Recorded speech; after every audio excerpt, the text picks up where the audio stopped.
நம்ம 318ஓட ஸ்கொயர் தான் பார்க்க போகிறோம். இந்த 318 இப்படி எழுதிக்கணும். 3 1 8, கொஞ்சம் தள்ளி 3 1 8. முதல்ல குறுக்கால கோடு போடணும், அடுத்து நெடுக்கால கோடு போடுங்க.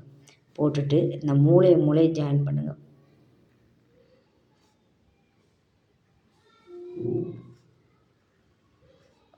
நமக்கு ஸ்கேல்லாம் எக்ஸாமில் கொடுக்க மாட்டாங்க, அதனால தான் இப்படி பழகிக்கோங்க. ஓகேவா? போட்ட பிறகு இப்போ மல்டிப்ளை பண்ணுங்க. 3 3 சார் 9, 9 வந்துச்சுன்னா 0 9, 3 1 is 3 0 3, 3 8 சார் 24 2 4. 1ஆல் மல்டிப்ளை பண்ணினா இதே நம்பர் தான் வரும். ஸோ நீங்கள் 0 3 0 1 0 8 பிடிச்சிட்டோமா?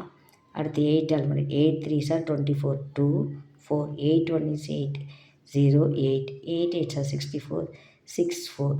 இப்போ இதை எப்படி கூட்டினா குறுக்கால கூட்டணும்.